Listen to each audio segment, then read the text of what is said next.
Welcome. We will be talking about Blake's 7 costumes.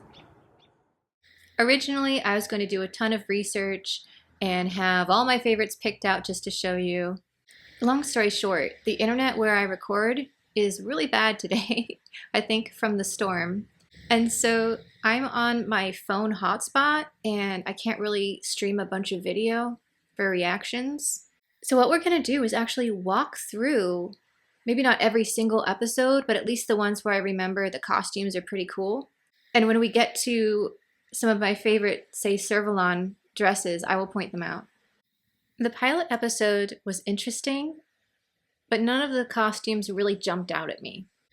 I'm going to pause here. This is Villa's kind of first outfit, and it's one of his best.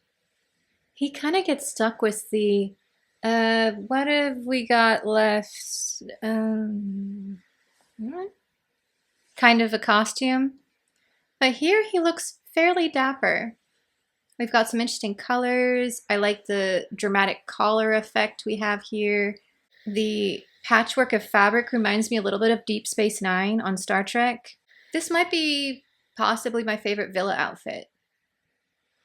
I'm going to jump into episode 5, The Web. We're going to start with Avon. This is one of his quintessential looks for early seasons. We have the grays instead of the full black. What's interesting here is when we first meet him, he does have the lighter grays. And then by the end, he's in full Hamlet black for a very Hamlet scene in that final episode, which is great. But I like the geometric designs that we have going on. These kind of away mission Power Rangers outfits that are also very Robin Hood inspired. The hood is very practical, like if it starts raining or there's ash or something like that, you can just pop it on. They look super comfortable, warm, in layers, so if it's hot, you can take the jacket off. And then again, they have their own colors, which is so cool. Callie is also in one of her classic looks here.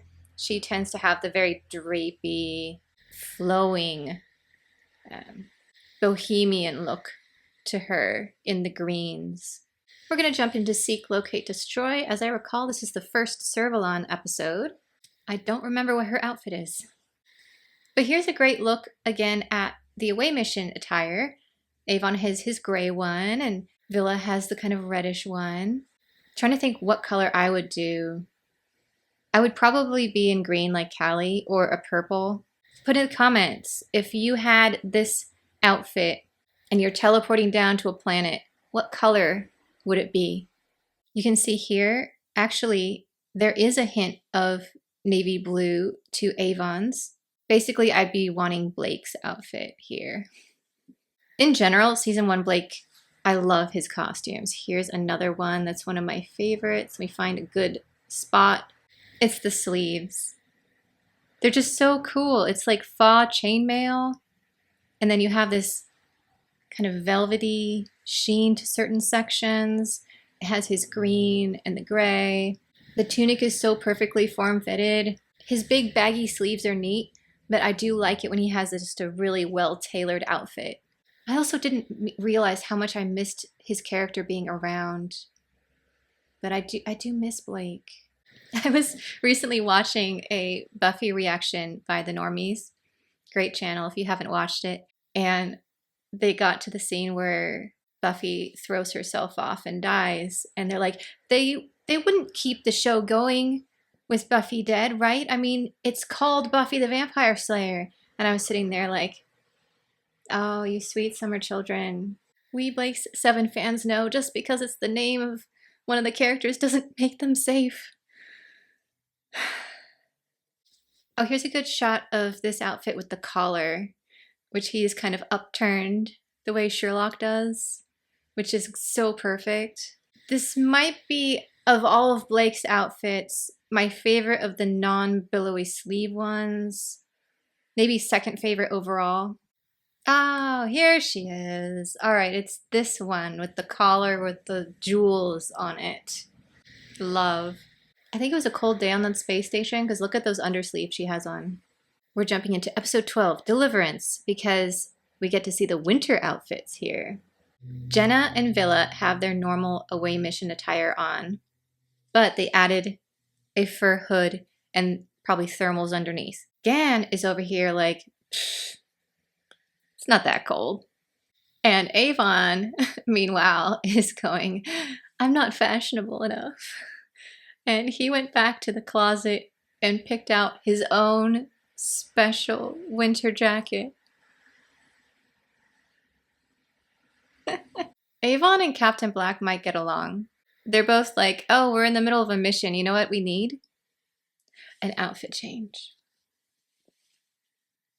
Look at this.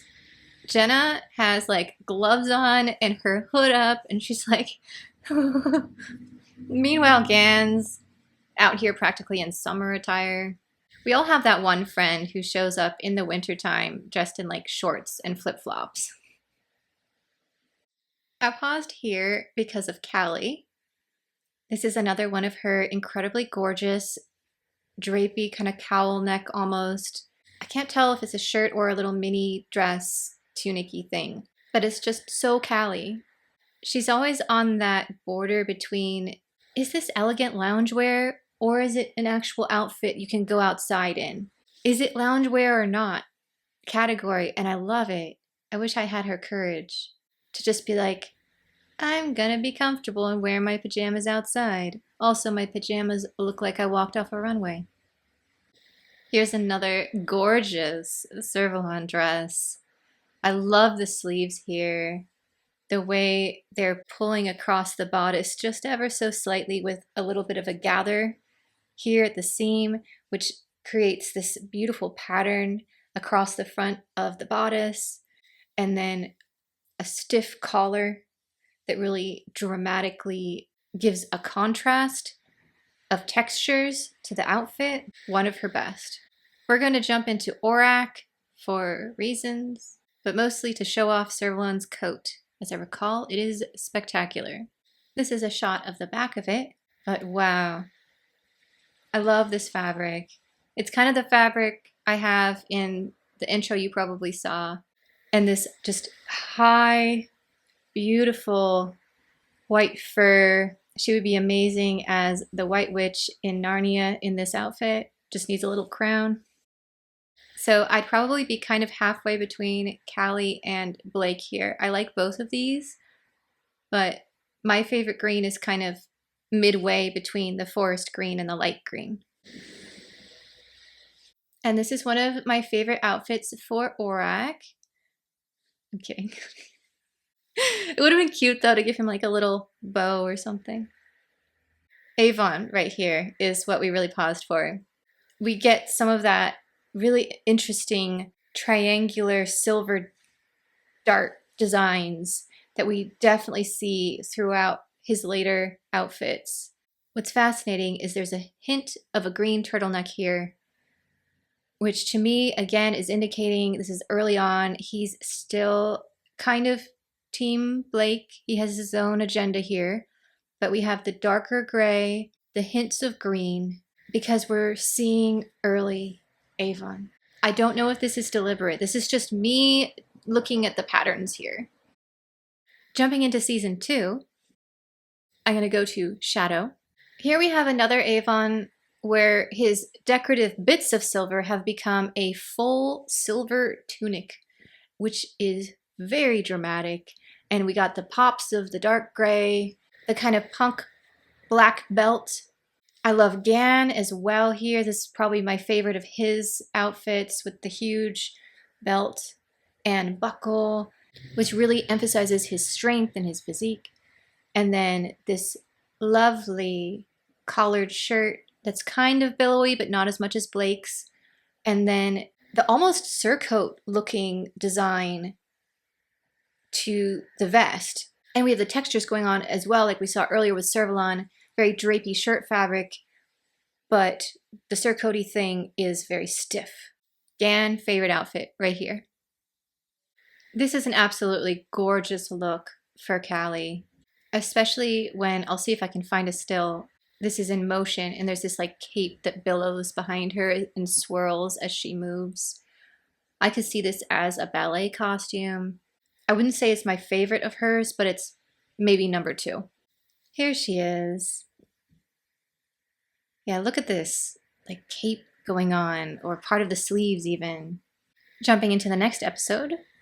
This is the collar that I took as an inspiration to make, which was so much fun, bending all that wire and finding the beads. I actually had the beads already. I didn't need to buy them. I'm kind of leaning towards this being my favorite of Servalon's outfits. I'm going to kind of let the scene play a little bit so you can see all this detail work going on. I haven't finished this part yet with the flowers and everything. What's interesting is there's a drape of fabric, and underneath, I'll see if I can get a better shot, but she has this kind of almost delicate fishnet mesh sleeves. There's a better shot. Like, look at this. Again, the cape I really like. A lot like Padme in episode 2. There's the kind of bare midriff area here. And this looks so comfortable to wear. And the fabric choice right here. I'm like, Servalon, walk. Show us the fabric. Every time she comes on, I'm like, Servalon, please just do a little runway walk. Thank you. Oh, here's the Blake clone, who's actually wearing a pretty good outfit. Very simple, effective. Oh, here's a great look for it. All right, yeah, you can really see right there how the drapes are working.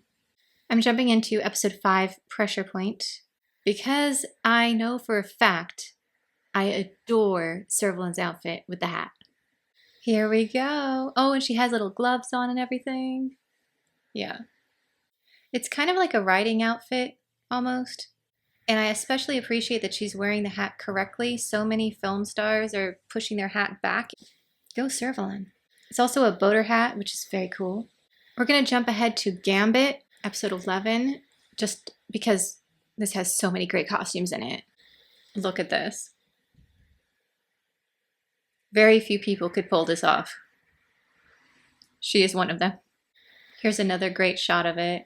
I wish I knew how they kept it so sharply out, because this tool, while it is stiff on its own, doesn't necessarily billow out without help. So there's got to be something underneath in the back to just zhuzh it out. This is a costume I want to look at very carefully up close and be like, how did they do that seam? Episode 12, The Keeper.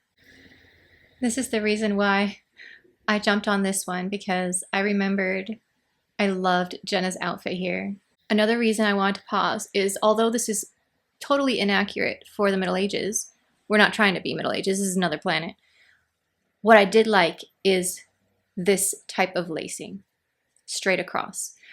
So many Middle Ages cosplay incorrectly laces with a cross. So you see the X's. The lacing should be like this, straight. It goes down and across, down and across, down and across. That's how it should look.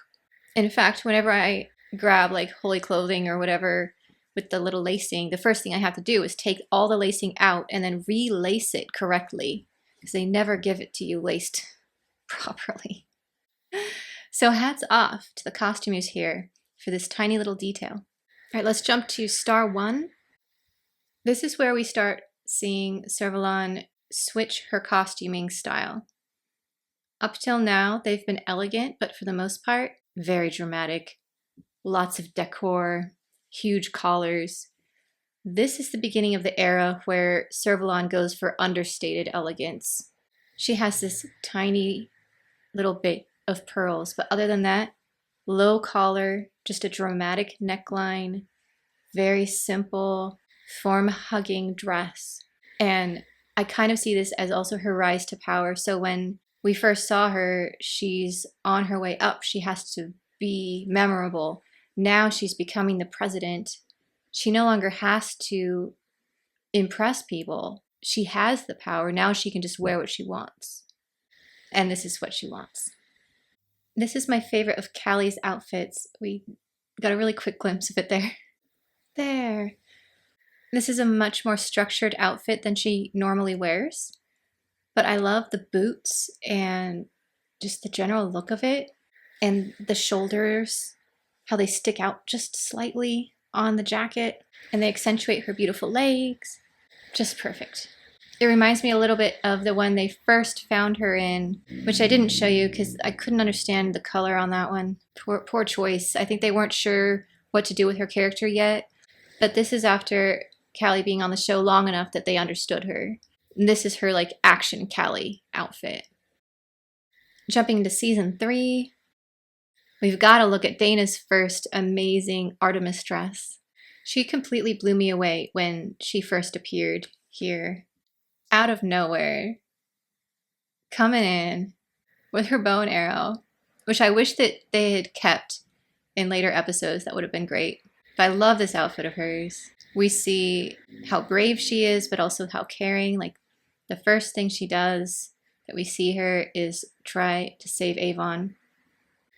Jumping into episode 3, Volcano, because I think this is my favorite Tarrant outfit. Let me check. I'm going to try and look for a better shot of it, but I do like how it's showing the collar right now. This is definitely the one I was thinking of. The studded jacket look in the brown. I like Dana's outfit here as well with the pink. She looks really good in pink. I wish they put her in it more often. But this is just such a Robin Hood look for Tarrant. Love this jacket.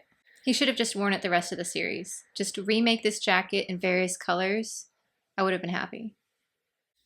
We're going to go look at Villa's girlfriend in the city at the edge of the world because I really liked her Let's Impress Villa dress. Love that that's a thing. Although I don't think she needed to do that to impress him. He's very observant. But first, let's look at Dana's outfit here. Really interesting off-the-shoulder look. And then I noticed this season there's a lot of emphasis on the burgundy and black interplay on various costumes. Terrence's outfit is not bad either here. There's actually an homage to Gan with the huge belt buckle and belt here, which is really sweet of them. I don't know if it was deliberate, but that's what I'm getting from it. This is actually not bad for a Villa outfit. It has some interesting kind of ties and looks sort of like a gi in a way. And then she has an off-the-shoulder look as well, similar to Dana. We're going to jump over to Rumors of Death just because I loved the opening outfits. Tarrant has my favorite outfit on again. Thank you.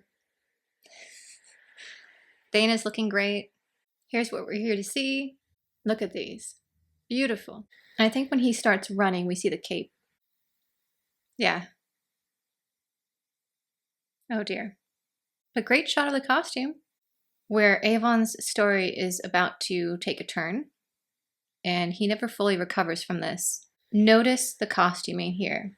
Deep black with some of the gray is still left, but we're starting to see him transforming, and it's really a reflection of his inner turmoil as well. We can't forget Servalan. Here she is. Not one of my favorite outfits, but still very cool. And interestingly, another off-the-shoulder look.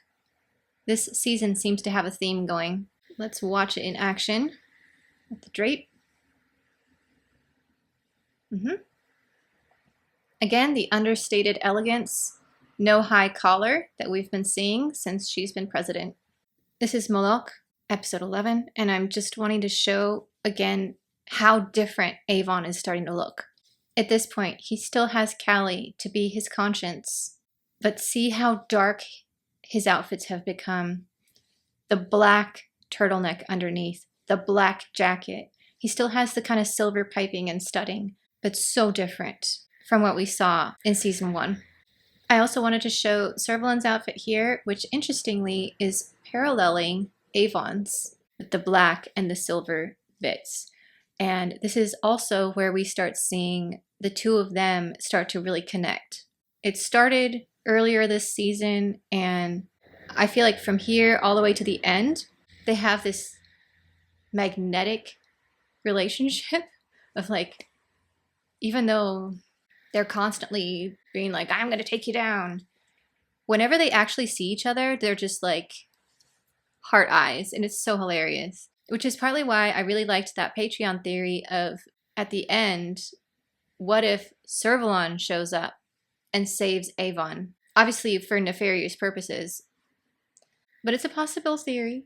Not to be like that meme of the guy with like the yarn board going, She has a similar outfit here to the one he has in the final episode, and I'm just overthinking it, aren't I? It's one of the reasons I love the ending to this show. Because even though it's technically over, there's like this whole universe of speculation that can just like... I can only imagine how many fanfics there are of what happened after the credits. There's probably thousands, right? All right, I'm going to jump to Death Watch again for Avon and Servalan. This is another of those I hate you, heart eyes moments in the show. Here again, not to be conspiracy theory, but Servalan is wearing black and Avon is in his black, and I'm just saying. This is a very dramatic outfit of his. I don't know if I like it or not, but Servalan sure does, so I guess that's all that matters. Look at these two sparring away. I shouldn't ship this, but I do. Alright, let's look at Terminal, just because I want to see Callie's final outfit. While we're at it, here's Avon. I like this one. It's very him. This is probably my number 2 pick, if I haven't said so already, for Dana. I love that we saw earlier the off-the-shoulder one. This is like the evolution of that one into the cross look. And her sleeves look comfortable. Poor Villa is stuck in one of the back of the closet. We pulled it out looks again. I'm so sorry. Especially next to Dana. Here we go. Servalan is in black when she has interactions with Avon. They belong together. I'm just saying. Look at this. They match. Ah, here she is. So she has that little bit of the burgundy and black we've been seeing. Callie, turn around. Callie, over here. Oh, and I love Avon's gauntlets. Can we give some love for these gauntlets? Yeah, I'm going to go ahead and say this is my favorite outfit of his. Yeah, look at this. We're headed into season 4. There were fewer costume changes. I'm guessing maybe they cut the budget. So the first section, they're all in their same outfits that they just had, except we have Sulin. This is Headhunter. I don't care what Terrence is wearing. Sorry. Once he lost his studded jacket, I lost interest. These are kind of the early season looks. And I like Sulin's with the kind of collar, that open V shape. We see this a lot in comic books for women where they have that little like geometric shape open right here for reasons. I love the piping as well that they have on her outfit here. I'm not as keen on this one of Dana's. I'm so sorry. I mean, I love you, Dana, but not your outfit right now. Go change. So let's jump over to Sand. Muad'Dib. So this chap looks like he's about to head to the moon, and he works for Shadow. What are you working on anyway, Alec? One of Stryker's projects. Servalan's outfit here. Gorgeous. I'm telling you, this is why the Sand didn't attack her. That whole theory of Terrence, no. It was this outfit. The Sand respected the outfit. All right, here's my absolute favorite of Dana's, if I can find it. The latter half of the episodes, she had this spectacular outfit. Where is it? There's a great shot of her boots with the sand. Love the boots. Stop showing us Terrence. Not the best shot of poor Sulin, but it's great of Dana. Apparently, she looked at Sulin and was like, that neckline looks really fetch. I'm going to copy it and then make it better. And we have this nice little gather right here. Plus, it still looks comfortable. A lot of jumpsuits, you look at them and go, that looks so uncomfortable, I'd never want to wear it on female characters. But this one, I'm like, oh, it's not too tight. She can clearly kind of get in and out of it fairly quickly. I've noticed from wearing them, usually the zipper is on the side. I think she's about to turn around. Sulin has a zipper in the back. Dana, show us the back of the outfit. Oh. I really just want to see all these costumes up close. We got to look at the final episode, partly because I adore Blake's outfit here. Look at this. He's cool and he knows it. I even like the look she has. And just for funsies, we'll go to the end again because why not? Oh, this was painful. There we go. There's the shot. So, one fan theory is right here. He raises it, and in walks Servalan. That's what that smile's about. She walks in. Either she takes him out, or this is her coup. Here I go again. This entire season, she's been kind of hiding and taking down people who know who she is. But she still interacts with this crew. Like we saw that moment where she got all that money and they kind of both had a little moment and then walked away. And that might have been what she needed to build back up enough to take over the Federation and become president again. And this moment here could have been her coming in with her newly created semi-army of loyal Federation. By loyal, I mean they were paid. Taking all these people out and going like she's done kind of before.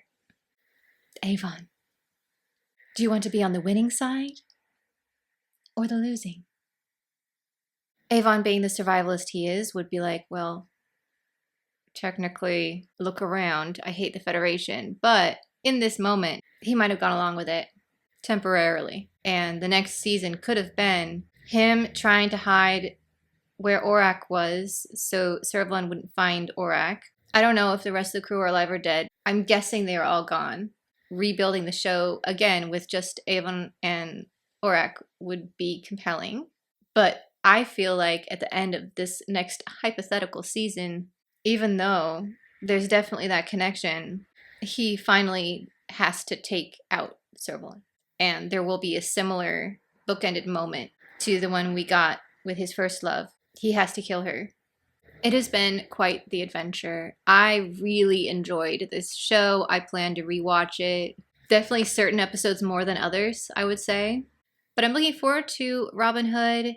And this show was very Robin Hood, as a matter of fact, just set in space. And now we're going back to the set in Sherwood original story. Thank you to everyone for coming along with me. I might be doing a few Blake's 7 related live streams in case I get more wild theories about the ending. I feel like this is going to haunt me for the rest of my existence. What happened at the end? As long as Orak is okay, that's all that matters.